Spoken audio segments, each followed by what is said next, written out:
मानते हैं कि अगर हम वास्तव में कोई हिंदू है या सनातन है तो बिल्कुल भी अहिंसक होगा, क्योंकि सनातन धर्म का मूल सिद्धांत ही है अहिंसा। सनातन धर्म में हिंसा का कोई स्थान नहीं है। और जो लोग अगर सनातन के नाम पर या धर्म के नाम पर सनातनी होकर भी अगर हिंसा का बढ़ावा दे रहा है, दूध पी रहा है, मांस खा रहा है, तो बिल्कुल भी कहीं से सनातनी नहीं है, वो दिखावटी सनातनी है, फेक सनातनी। कि जानवरों को आप पहले दूध के लिए पैदा करते हैं, चाहे वो गाय भैंस हो, तो उनको पहले दूध के लिए पैदा करा जाता है। फिर जब वो गाय भैंस दूध देना बंद कर देती है तो उसको बूचर खाने कटने के लिए भेज दिया जाता है। उसके बाद भी उसका चमड़ा निकाल के उसके जूते बनाकर उससे भी पैसा कमाया जाता है। नमस्कार, आप देख रहे हैं लीडिंग भारत टीवी और मैं हूं आपके साथ आस्था तिवारी। अगर मैं थोड़ा सा पीछे जा कर के बात करूं, इतिहास के पन्नों को टटोलूं, तो उस बीच में एक आंदोलन चला था, जो आंदोलन का नाम दिया गया था चिपको आंदोलन। और शायद अगर वो आंदोलन ना चलता तो आज दुनिया के सारे पेड़ कट गए होते, भारत में भी सारे पेड़ कट गए होते। लेकिन इस बीच इस वक्त मेरी मौजूदगी जंतर मंतर पर है और जंतर मंतर पर ऐसे ही इस बार आंदोलन एक तरह से अगर कहा जाए तो छेड़ा गया है, लेकिन इस बार पेड़ पौधों को बचाने के लिए नहीं, बल्कि उन जानवरों को बचाने के लिए जो शायद अपने मुख से अपनी बात कह भी नहीं पाते हैं। लेकिन आज इंसानी जिस तरह से उन जानवरों को खत्म करने का काम कर रहे हैं, उसी को ही लेकर के चर्चा करेंगे और वो तमाम लोग मेरे साथ मौजूद हैं जिनसे बात करेंगे। क्या सोचा ऐसा और क्यों ज़रूरत आन पड़ी है कि देश में जानवरों को बचाना है? देखिए, आज हम इसलिए इकट्ठा हुए हैं क्योंकि आप देखेंगे भारत देश में या पूरे वर्ल्ड में जानवरों को ऊपर बहुत क्रूरता करी जाती है, सिर्फ अपने स्वार्थ के लिए। और जो बिजनेसेस हैं वो पैसा कमाने के लिए वो किसी भी हद तक जा गिरे हैं कि जानवरों को आप पहले दूध के लिए पैदा करते हैं, चाहे वो गाय भैंस हो, तो उनको पहले दूध के लिए पैदा करा जाता है। फिर जब वो गाय भैंस दूध देना बंद कर देती है तो उसको बूचर खाने कटने के लिए भेज दिया जाता है। उसके बाद भी उसका चमड़ा निकाल के उसके जूते बनाकर उससे भी पैसा कमाया जाता है। तो आज हम इसलिए खड़े हुए हैं कि हमारी एक गुजारिश है पब्लिक से, गवर्नमेंट से, कि दूध या फिर जानवर से आए हुए कोई भी उत्पादों का यूज़ करना, इस्तेमाल करना बंद करें और जानवरों को उनकी आज़ादी दें। और अपने स्वार्थ के लिए, अपने बिजनेसेस के लिए जानवरों को पैदा करना बंद करें, जानवरों को काटना बंद करें। क्योंकि अगर आप डेयरी इंडस्ट्री की बात करें तो इंडिया जो है डेयरी प्रोडक्शन में नंबर 1 है, ठीक है। और अगर आप एक और फैक्ट उठाएंगे तो इंडिया जो है मीट के एक्सपोर्ट में, जो बीफ एक्सपोर्ट है उसमें भी नंबर 1 है, उसमें भी टॉप की कंट्रीज़ में रहता है। तो ये बीफ आता कहाँ से है? ये बीफ वहीं से आता है जो गाय भैंसें हमें दूध देती हैं, उनसे ही उनको स्लॉटर हाउस भेजा जाता है, कटने के लिए भेजा जाता है, और उससे हम ये मांस और बाकी सब चीज़ें लेकर इसको एक्सपोर्ट करते हैं। तो हम ये कहते हैं कि अगर कोई वेजिटेरियन इंसान कहता है कि मैं तो सिर्फ दूध पीता हूँ, मेरा जानवर की क्रूरता में कोई हाथ नहीं है, कोई लेना देना नहीं है, मगर ये बिल्कुल गलत बात है। जो अगर आप दूध पी रहे हैं तो इसका मतलब आप जानवर के स्लॉटर में भी अपना पैसा डाल रहे हैं। ठीक है, मैं आपकी उस बात को समझ रही हूँ। जैसे आपने बीफ का नाम किया कि जिस तरह से जानवरों को काट करके विदेशों में भेजा जाता है, वो पूरी तरीके से बिजनेस चलाया जाता है। लेकिन जब आप दूध की बात करते हैं तो दूध तो हमारी संस्कृति परंपरा से चला आ रहा है कि गाय का दूध पीना चाहिए, भैंस का दूध पीना चाहिए। तो क्या अब वो भी बंद करवाने के लिए आप लोग बात कर रहे हो? ये सिर्फ एक मार्केटिंग टैक्टिक है। अगर आप नंबर्स देखेंगे तो इंडिया कभी भी दूध में इतना ज़्यादा उसकी उत्पाद नहीं करता था। इंडिया के पास पहले केवल 300-400 लीटर दूध की उत्पाद होता था। पिछले अगर आप 100 साल पहले देखें तो 300-400 लीटर दूध बनता था इंडिया में, और दूध बाहर की कंट्री से लाया जाता था। लेकिन जो व्हाइट रेवोल्यूशन आया, जिसको हम रेड रेवोल्यूशन बोलते हैं, जिसको हम खून का रेवोल्यूशन बोलते हैं, उसकी वजह से दूध की उत्पाद इतना ज़्यादा बढ़ गया इंडिया में कि इंडिया का दूध का जो प्रोडक्शन है वो नंबर 1 पर आ गया है। और इसके साथ ही साथ जानवरों के ऊपर क्रूरता जो है वो भी नंबर 1 पे आ गई है।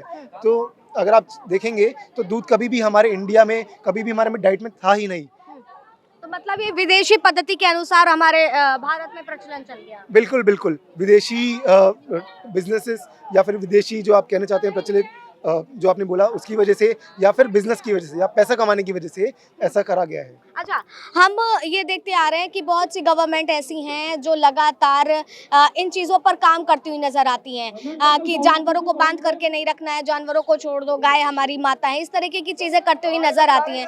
लेकिन जब हम ऐसे बिजनेस को एकदम टॉप लेवल पर जाते हुए देखते हैं तो आप कैसे देख रहे हैं?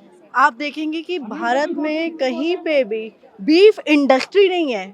कहाँ खा रहा है मांस खा रहा है, डेयरी इंडस्ट्री है और स्लॉटर हाउस है, बीच में कोई बीफ इंडस्ट्री नहीं है। तो ये जो भारत नंबर 2 नंबर 3 उत्पाद पे हमेशा से रह रहा है बीफ इंडस्ट्री में, ये कहाँ से रह रहा है? ये डेयरी इंडस्ट्री से रह रहा है। इसकी मुख्य जड़ जो है वो डेयरी इंडस्ट्री है। तो इस कारण हमें इस चीज़ का विरोध करना बिल्कुल ज़रूरी है पहले के टाइम की अगर बात की जाए, पौराणिक टाइम की, तो शाकाहार, अगर हम संस्कृत वर्ड इसको तोड़ेंगे, शाक प्लस आहार, वनस्पति, वन से जुड़ा हुआ आहार होता था, ना कि उसमें डेयरी होता था, ना कि उसमें शहद होता था, ना कि अन्य कोई जानवरों का कोई पदार्थ होता था। तो हमें बिल्कुल भी जानवरों से आया हुआ कोई भी पदार्थ यूज नहीं करना है। ये हमारा मुख्य डिमांड है आज के हमारे प्रोटेस्ट तो में। क्या लगता है इस प्रोटेस्ट से कुछ हल निकलेगा? सरकारें जागेंगी? वो तमाम व्यापार जो लगातार अपनी जेबें भर रहे हैं, तो हमारा ये इंडिविजुअल प्रयास है कि हम इंडिविजुअल ही लोगों को, जितनी कम डिमांड होगी उतना कम सप्लाई होगा, और हमें यही लोगों को जागरूक करना है कि हमें डिमांड जड़ से ख़त्म करनी है, चाहे वो दूध की हो, चाहे चमड़े की हो, चाहे वूल की हो, चाहे शहद की हो, चाहे किसी भी अन्य एनिमल प्रोडक्ट की हो। हमें जड़ से ही पूरा का पूरा एनिमल प्रोडक्ट को ख़त्म करना है, यूज़ करना। हिंदुत्व संस्कृति की अगर हम बात करते हैं तो कहा जाता है गाय हमारी माता है, हमें इन्हें माता की तरह पूजनीय है। लेकिन जब हम देखते हैं कि बीफ के रूप में ये टुकड़ों में कट करके व्यापार के रूप में तब्दील कर दी जा रही है, तो कैसा अनुभव होता है? मैम देखिए, हम तो मानते हैं कि अगर हम वास्तव में कोई हिंदू है या सनातन है तो बिल्कुल भी अहिंसक होगा, क्योंकि सनातन धर्म का मूल सिद्धांत ही है अहिंसा। सनातन धर्म में हिंसा का कोई स्थान नहीं है। और जो लोग अगर सनातन के नाम पर या धर्म के नाम पर, सनातनी होकर भी अगर हिंसा को बढ़ावा दे रहा है, दूध पी रहा है, मांस खा रहा है, तो बिल्कुल भी कहीं से सनातनी नहीं है। वो दिखावटी सनातनी है, फेक सनातनी है। फेक है मतलब आपके हिसाब से पूरी बिल्कुल। तरह से। तो क्या कुछ मुद्दे हैं और क्या लग रहा है कैसे बदलाव लाएंगे? सब बदलाव तो देखिए, हमारा समाज इतना बड़ा सोया हुआ समाज है कि हज़ारों सैकड़ों साल लग गए गुलामी में बदलाव लाने के लिए। 300-400 साल अंग्रेज़ हमें गुलाम बना कर गए, हम भारतीयों को, और हम भारतीयों ने आवाज़ बहुत कम टाइम बाद जाके उठाई, बहुत लंबे टाइम बाद जाके उठाई, और बहुत कम भारतीयों ने आवाज़ उठाई। आप गिने चुने नाम पढ़ सकते हैं, कुछ सैकड़ों नाम होंगे, बस तादाद थी लाखों करोड़ों में भारतीयों की, और जो आवाज़ उठाने वाले थे वो थे सिर्फ कुछ सैकड़ों, कुछ दर्जनों, फिर कुछ सैकड़ों। उसी प्रकार हम आज आवाज़ उठा रहे हैं। मैं पंजाब से आया हूँ, हमने बहुत प्रयास किया है, वहाँ पर तो लोग मरे हुए हैं, यहाँ पर भी लोग मरे हुए हैं। लोगों की आज के टाइम पे ज़मीर इस तरीके से मर गई है कि इनको जगाना इतना मुश्किल हो गया है कि आज हम इतना प्रयास करने के बावजूद भी देखिए, चलो 150, 200, 300 लोग आज यहाँ पे इकट्ठे हुए हैं, बहुत अच्छा लगा। अलग अलग जगहों से लोग आए हैं, हर कोई व्यक्ति अपना प्रयास कर रहा है, हम इसके माध्यम से प्रयास कर रहे हैं। हम वहाँ पर जब जाते हैं, हम अपने वीडियोस के माध्यम से प्रचार करते हैं, लोग शेयर करते हैं। जितना मैं हर व्यक्ति को कहना चाहूँगा, आप अपने अंदर बदलाव लाइए। आपकी 5 सेंसेस हैं। बताइए, मतलब जितने भी मैं अभी यहाँ पर पोस्टर देख रही हूँ उसमें गाय भैंस वो हैं, तो क्या इसमें वो भी और अन्य जानवर हैं जिनको काट करके आज के समय खाया पिया जाता है? जी, आज हम सारे उन जानवरों के बारे में, उन सब जानवरों का हक उठा रहे हैं जिन जानवरों का शोषण किया जा रहा है, चाहे उनके साथ बहुत, मतलब मैं बोलने वक्त भी कतराता हूँ कई बार, क्योंकि वो इमेजेस मेरी आंखों के सामने आ जाती है, दिमाग में आ जाती हैं कि किस प्रकार जानवरों की हत्या की जाती है। उनको महीनों तक महीने, हफ्तों तक हफ्ते, सालों तक साल बेड़ियों में जकड़कर, गौशालाओं में, पिंजरों में डालकर, बंद करके, कैदी बनाकर, निर्दोष कैदी बनाकर रखा होता है। रूह काम जाती है कहते हुए, जब हमारी 5 सेंसेस हैं, जब हमारी 5 सेंसेस ने मना कर दिया, हम कहीं से जा रहे हैं, वहाँ मांस कट रहा है, हम आंखें मूंद लेते हैं, हम अपनी ज़बान का मतलब हमारा टेस्ट बिगड़ जाता है, और साथ ही साथ हमें उसे छूने का मन भी नहीं करता, ना उस चीख को सुनने का मन करता है। जब हमारी 5 सेंसेस ने वो मना कर दिया कि आप उसको त्याग दो, उसकी तरफ देखो ही मत, उसको सुनो ही मत, उसको स्वाद भी एक्सपीरियंस मत करो, तो हम क्यों उस मरे हुए जानवर के शव को, मैं उसको ऐसे बोलूंगा, मरे हुए जानवर के शव को चटनियों के साथ लपेट के, मसाले वगैरह में भून के, उसको अपने प्लेट्स पर लाके अपने पेट को शमशान घाट क्यों बना रहे हैं हम उन जानवरों को? मैं पहले होता था कि मीट होता था ना, तो हम दुकान से जाते थे खरीदने, तो हम देखते थे ना, तो हमारा रूह कांप जाता था, हृदय परिवर्तित हो जाता था। लेकिन आजकल चला है ना कि साइलेंट मर्डर चल रहा है, साइलेंट किलिंग चल रहा है, पैकेट फूड आ रहा है, पैकेट मीट आ रहा है, और हमें पता भी नहीं चलता, बहुत ही खूबसूरत तरीके से पैक करके हमारे घर पर भेज दिया जाता है, और हमें पता ही नहीं चलता कि इसके लिए कितने बड़ी हिंसा हुई, कितने जानवरों का काटा गया, कैसे काटा गया, उनकी जिंदगी तबाह हो गई, लेकिन हमें पता ही नहीं चलता। हमें तो लगता है ये आम जैसे एक साधारण सी चीज़ आ रहा है पैक होकर, वैसे ही फूड आ रहा है, इसमें भी कोई हिंसा नहीं है, तो हमारा रूह भी कांपता नहीं और ना ही हमारा दिल बदलता है। आज के समय अगर देखा जाए तो 10 में से 9 ऐसे व्यक्ति हैं जो मांस मच्छी इन सब का प्रयोग कर रहे हैं, अपना इन्होंने भोजन बना लिया है। तो हर चीज़ के बदलाव के लिए कैसे बदलाव लाएंगी? सबसे पहले तो लोगों को पता नहीं है कि डेयरी है उसके पीछे कितनी क्रूएल्टी है। हमें नॉन वेज के बारे में तो पता है, मोस्टली लोगों को मीट के बारे में पता है, लेकिन डेयरी के पीछे जो क्रूएल्टी होती है उसके बारे में हमें सबसे पहले लोगों को एजुकेट करना होगा, और वही फर्स्ट स्टेप है। जब लोगों को पता चलेगा कि उसके पीछे क्रूएल्टी होती है तब हम चेंजेस ला सकते हैं। तो अभी हमारा काम है सबको अवेयर करना। ठीक है, आपने पूरा वो गाय का रूप धारण किया हुआ है, कैसे बदलाव लाएंगी? क्या शायद आप उन गायों या भैंसों की जुबान बन सकती हैं? क्या मैं लगता है? ज़्यादा कुछ नहीं कहूँगी, सिर्फ एक लाइन कहना चाहती हूँ। मैं गाय हूँ, मेरे दूध पर सिर्फ मेरे बच्चे का अधिकार है, मेरा दूध सिर्फ मेरे बच्चे को दिया जाए। धन्यवाद। तो ये गाय हैं और इनके दूध का प्रयोग शायद जो जुबान बंद हो जाती है, आपने भी वो धारण किया हुआ है रूप। अरे उनका बच्चा माँ का बच्चा से अलग कर दिया जाता है, उनको हिंसा किया जाता है उनके साथ, तो उनका भी मतलब लाइफ होता है कि माँ के साथ रहे, लेकिन नर पैदा होता है तो उसको अलग कर दिया जाता है, दूध नहीं दिया जाता है और मार भी दिया जाता है। तो उसी कमी हमारे एजुकेशन सिस्टम में, हमारा एजुकेशन सिस्टम इतना ठप है।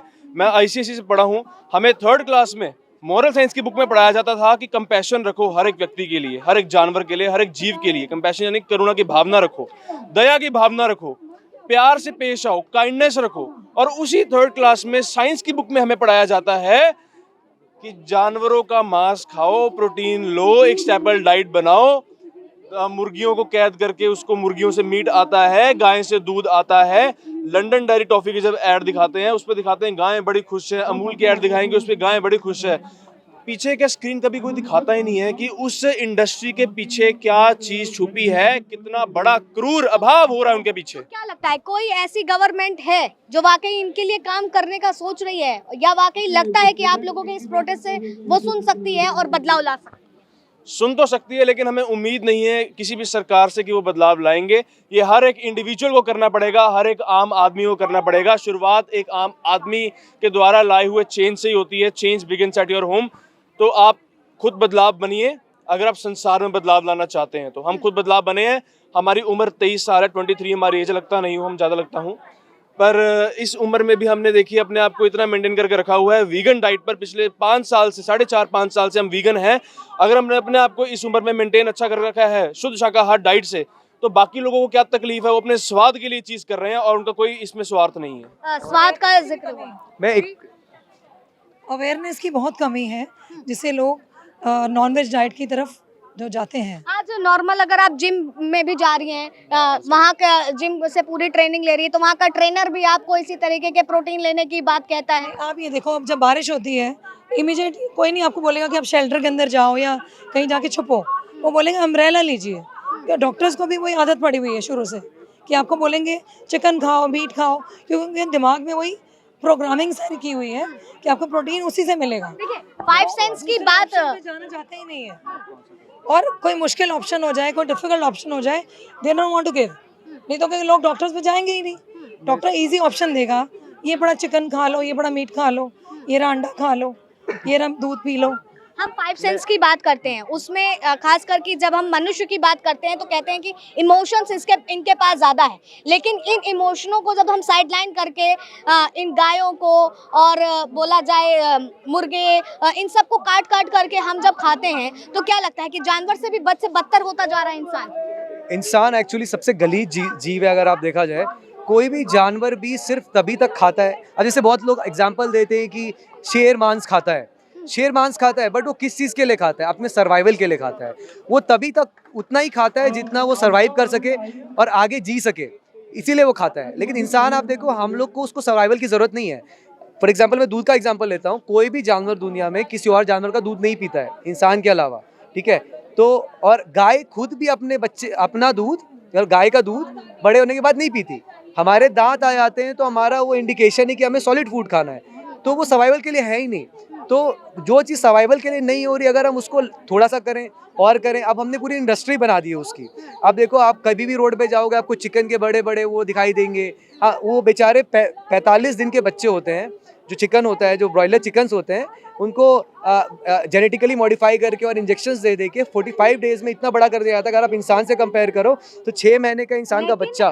ये चीज़ें जो आप लोग बदलाव की बात कर रहे हो, यहाँ पर तमाम 100 से भी ज़्यादा व्यक्ति यहाँ पर खड़े हैं, देश की संस्कृति के हिसाब से देखा जाए कि आप जरा सा 100 मीटर की दूरी पे जाएं या दूसरे राज्य में जाएंगे तो वहाँ का कल्चर बदलता है और उस कल्चर के अनुसार वहाँ पर देखा जाता है। जैसे मच्छी और राइस खाने का एक जगह प्रचलन है तो कहीं पर कुछ प्रचलन है, दूसरे कौम का एक अलग प्रचलन है, तो कैसे बदलाव ला पाएंगे इतना देखिए बड़ा? ट्रेडिशन, अब जहाँ तक मेरे को समझ में आ रहा है, आप ट्रेडिशन की बात करो, ट्रेडिशन से मोरालिटी जस्टिफाई नहीं होती कि कोई ट्रेडिशन ऐसा भी था जहाँ पे वुमेन को घूंघट रख के रखा जाता था, बुर्का रख के, सती सिस्टम थे, बहुत सारी चीज़ें ऐसी थी जहाँ पे वुमेन को क्लोज करके रखा जाता था। तो हमने ये बोला कि वो गलत है, ट्रेडिशन के हिसाब से हम नहीं चलेंगे, हम चलेंगे जो सही और गलत है उस टाइम के हिसाब से। कोई चीज़ एक टाइम पे गलत सही थी तो इसका मतलब ये नहीं कि वो हमेशा ही सही रहेगी। आज के टाइम पे वो गलत हो गई है। गाय को पहले अच्छा ट्रीट करा जाता था, उनको अच्छे से रखा जाता था, बट आज के टाइम पे आप देख लीजिए 8 स्टेट में इंडिया में गाय कटना लीगल है और दूसरे स्टेट में भैंस तो पूरे इंडिया में ही लीगल है। उसके बाद भी आप देखो कि जितने हमारे इंडिया में 30 से 35 करोड़ गाय भैंस है और ज़्यादातर कटनी ही जाती है। आपने वीडियोस देखी होगी कि यहाँ से लेके केरला तक जा रही है, 3 दिन तक एक ट्रक के अंदर बंदे बिना खाना पानी के उनके आँख में मिर्चियाँ डाल दी जाती है जिससे वो स्पेस कम ले सके, कांच तोड़ के डाल लिया जाता है। तो हमारा कल्चर, मेरे को ये पता है पूरे इंडिया में सबसे बड़ा कल्चर है अहिंसा का, तो हम लोग को वो फॉलो करना चाहिए, वो लेना चाहिए, ना कि बुरी अंधविश्वास। ठीक है, अंधविश्वास से परे और शायद बेजुबानों की जुबान बंद करके यहाँ पर वो तमाम लोग आज मौजूद हैं और ये कहीं ना कहीं सरकार हो या फिर हर एक व्यक्ति से सवाल पूछ रहे हैं, क्या बेजुबानों को मारना जायज़ है या फिर नाजायज़? क्या देश में बदलाव की जरूरत है भी या नहीं? सवाल आपसे भी है, कमेंट सेक्शन में जरूर बताइएगा। तब तक के लिए बने रहे लीजिंग भारत टीवी पर। वीडियो जर्नलिस्ट राज के साथ आस्था तिवारी।